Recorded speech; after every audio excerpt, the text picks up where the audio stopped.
Hi everyone, how are you? It's Leah Koss with the Mortgage Center, and I wanted to come out on this beautiful day and do a blog post. However, there are some crazy dogs behind me that are barking, so please excuse them or ignore them if you hear them. What I wanted to talk about was actually being a co-signer or guarantor on a mortgage, and this is very specific. I'm going to talk just about being a co-signer or guarantor on mortgages. This is much different than being a co-signer or guarantor on cars and leases and things of that sort, okay? So let's go through what can potentially happen, how it works, and who's asking you what liabilities you could potentially be up for at the end of the day. Well, if someone has asked you to be a guarantor on their mortgage, what they're essentially saying is that they either have no credit history or bad credit history, their income and the down payments and all of that combined is not sufficient enough to qualify them for purchasing this home. So what they need is basically someone with good credit history and good income potential and someone who can basically back them and vouch for them on this loan so that the banks will feel more comfortable in taking the risk on them and giving their money up.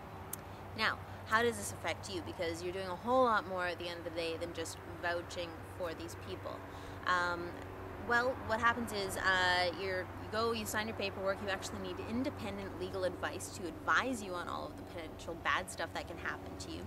You sign the paperwork, and now you're a guarantor. Now, what do you have to do after that? Are you making payments? Are you doing anything like that? No. You don't have to do anything. You may not even remember that you were a guarantor after a while because nothing really happens. The only time something happens is if something bad happens. So obviously that's not a good thing.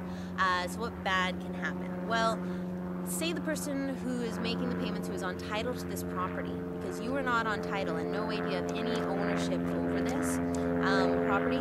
If this person, say, goes on vacation and accidentally misses a payment, if this person starts missing payments, or if they go into a depression and their life starts to fall apart, or they get sick, or they get laid off from work, or anything of this nature, and the mortgage goes into default and then foreclosure, well, the banks and CMHC, or the insurer, is going to foreclose on the house, sell it, take those proceeds. However, on a mortgage, if there is any shortfalls whatsoever, they can come after you and the person on title.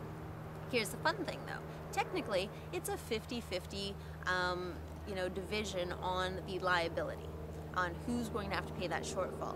But at the end of the day, if you really think about it, this is all on your shoulders, because if that person needed a co-signer in the first place, it probably means they had no assets, which is why they couldn't get the mortgage and they needed you to be a co-signer. So that means they're just going to be coming after you. Fun, huh? So that is extremely important, because if you get into a fight with this person, maybe you were married and you co-signed for your husband to buy a house, and you get divorced and you forget to sever that co-signing guarantor relationship, and he decides to be a real jerk or if something happens to him in his life and all of a sudden it goes in default, you're still on it. You're still liable. The divorce doesn't automatically separate that. Same thing as if you do this for a friend or a neighbor and all of a sudden they decide to stop making payments. The only time I would ever say that it's okay to be a co-signer is if it's for your son or daughter, or if you are in fact married. Just again, make sure you sever that if you get divorced or separated. So there you go. That's what happens. To me, there's just too many risks to the positives, because essentially there are no positives except that you're doing a really nice thing for a friend. So just try to stay away from being a guarantor or anything, and try to stay away from asking someone to be a guarantor. At the end of the day, this is your grown-up responsibility. Get your credit back in line. Watch some of my other video posts that can help you understand how to get you started with even getting a credit history if you have no credit history, or alternatively, how to make your credit better, give yourself a higher score.